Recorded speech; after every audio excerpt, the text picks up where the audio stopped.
சிவாய நம்ம வணக்கம். நான் உங்கள் ஜோதிடர் கருப்புசாமி கேஜிஎஃப். இறைவா ஆன்மீக சேனலில் பார்த்துருக்கிற அனைவருக்கும் வணக்கம். ரிஷப ராசிக்கு அதிபதி அதி தேவத சுக்கிர பகவான். ரிஷப ராசியோடைய அதிபதியாக இருந்தாலும் அதி தேவதன் சொல்லக்கூடியது மகாலட்சுமி. அழகுல சிறந்து இருக்கிறவங்க நீங்கள் தான், அறிவானவங்க நீங்கள் தான், அன்பானவங்க நீங்கள் தான், பண்பானவ படித்த ஜாதகமும் கூட.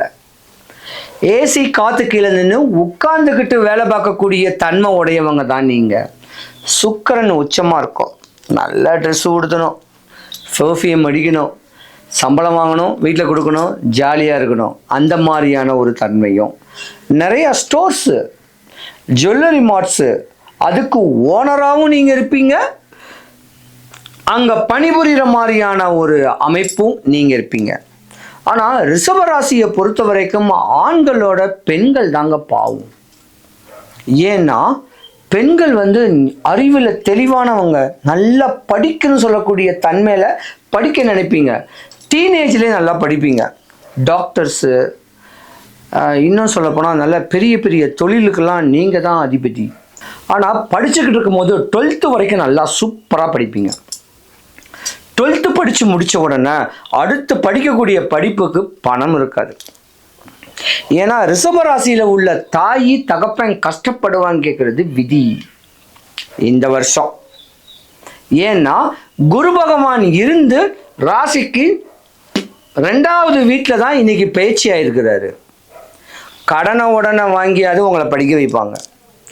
அற்புதமான தொழிலில் மேன்மை அடையக்கூடிய தருணம் ரிஷபராசி பெண்களுக்கு உண்டு. ஆனால் ரிஷபராசியில் உள்ள பெண்களுக்கு 2 தாரத்து தோஷம் இருக்கு. பொதுவாகவே பெண்களுக்கு தான் ராகு கேது தோஷம், செவ்வாய் தோஷம். அந்த ராகு கேதுன்னு கேட்குறது ஒரு 20 வயசுக்கு மேலே உங்களுக்கு வரும்.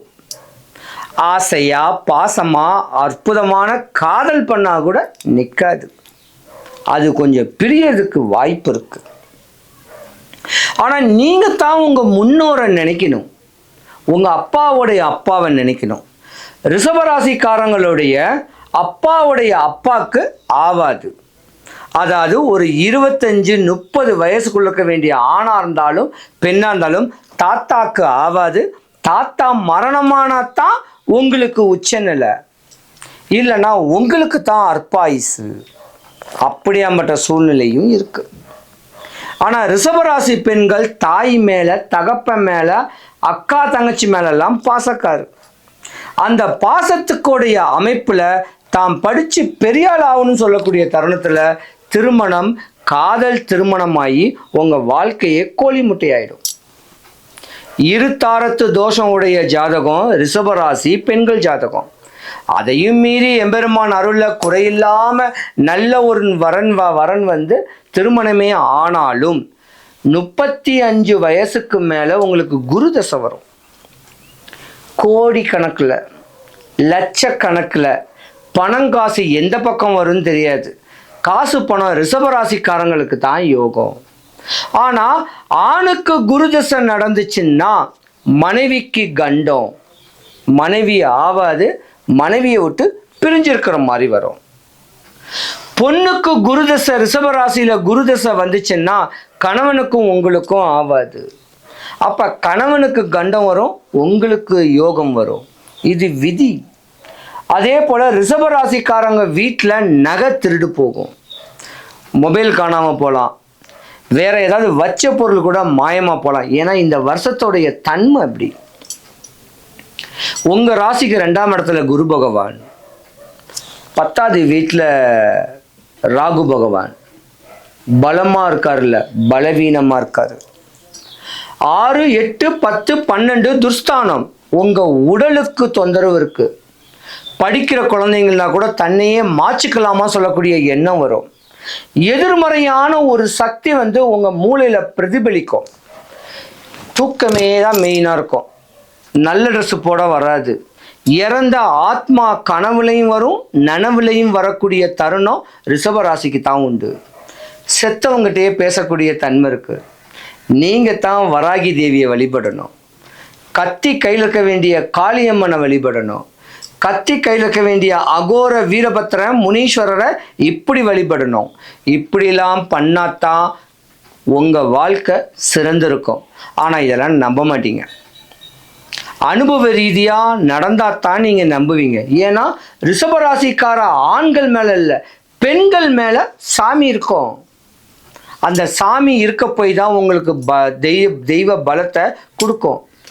ரிஷபராசியை பொறுத்த வரைக்கும் குரு பகவான் பேச்சியாகி 2ஆம் வீட்டுக்கு தான் போயிருக்கு. உங்களுக்கும் திருமணங்கள் நடக்கிறதுக்கு வாய்ப்பு இருக்குது. காலதாமதமான திருமணங்கள் நடந்திருந்தால் வீட்லேயும் குழந்தை குட்டி பெறதுக்கான ஒரு வாய்ப்பு இருக்குது. நீங்கள் படித்த படிப்புக்குண்டான வேலை அமைய போகுது. செய்கிற தொழிலில் லாபங்கள் கிடைக்கிறதுக்கு உண்டான ஒரு நேரங்காலங்கள் வரப்போகுது. மேன்மை அடையக்கூடிய வருஷம் கேட்டால் இந்த வருஷம்தாங்க. யாருக்கும் பயப்படாதீங்க. உங்கள் முன்னோரை நினைங்க, உங்கள் வீட்டு குலதெய்வத்தை நினைங்க. உங்கள் அப்பாவுடைய அப்பாவை நினச்சிருந்தீங்கன்னா, இருந்திருந்தாருன்னா அவர் தான் உங்களுக்கு 7.5 அப்படின்னு நீங்கள் நினைப்பீங்க. ஆனால் அவருடைய தன்மை உங்கள் மேலே பாசமாக தான் இருக்கும். இருந்தாலும் கவனம் தேவை. ரிஷபராசி ஆண்களாக இருந்தாலும் பெண்களாக இருந்தாலும், பெண்களை பொறுத்த வரைக்கும் தான் பாவம். ஏன்னா ரிஷபராசி பெண்களுக்கு நல்லது எது கெட்டது எதுன்னு தெரியாது.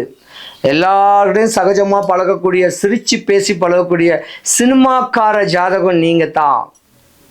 கலைநயம் மிக்கக்கூடியவங்க, ஒரு சிற்பின்னு சொல்லலாம். கனவு நிறைய காணக்கூடியவங்க. உங்கள் வாழ்க்கை தெளிவாக இருக்கணும். அதே போல் ரிஷபராசிக்கார பெண்களுக்கு அதாவது உங்களுக்கு திருமணம் பண்ணக்கூடிய கணவருக்கும் உங்களுக்கும் ஒரு குறிப்பிட்ட காலத்தில் ஆகாமல் போகும். ரொம்ப கவனமாக இருந்து உங்கள் ஜாதகத்துக்கு நாளைக்கு நல்லா இருக்குமா அப்படின்னு பக்குவம் பண்ணித்தான் திருமணம் பண்ணணும். ரிஷபராசிக்காரங்களுக்கு லாட்ரி சீட்டு வாங்கினாலும் யோகம் அடிக்க போகுது. ரிஷபராசிக்காரங்க ஒரு தைரியசாலி. ரிஷபராசிக்காரங்க தனிமையாக இருந்து வாழணும்னு சொல்லக்கூடிய ஆசைகள் உடையவங்க. உற்றார் சுற்றாரோடைய ஒற்றுணர்வு வராது. யாரோடையும் இணைஞ்சு பேசக்கூடிய தன்மை வராது. தனியாக இருக்கணும். தானே ராஜா தானே மந்திரி. வாழ்க்கையை இப்படி கொண்டு போகக்கூடிய தருணம் தான் உங்கள் ராசியில் நிறையாவே இருக்குது. தாயி தகப்பனை மதிங்க. தாய் தகப்பன் 25-27 வயசு வரைக்கும் உங்களுக்கு கஷ்டப்பட்டு படிக்கையும் வச்சுருப்பாங்க. அவங்கள நினச்சி வாழுங்க. ரிஷபராசியை பொறுத்த வரைக்கும் குரு பெயர்ச்சியும் ராகு கேது பேச்சின் தான் ஒரு இன்னலை கொடுக்கு. எந்த குறையும் வரக்கூடாது. ரிஷபராசி அன்பர்கள் அனைவருக்கும் சுபிக்ஷம், ஐஸ்வர்யம், கடாட்சியம் கிடைக்க எம்பெருமான் வடபழனி ஆண்டவனுடைய அனுகிரகம் உங்களுக்கு பரிபூர்ணமாக கிடைக்க முருகனை நான் பிரார்த்திக்கிறேன். சிவாய நம.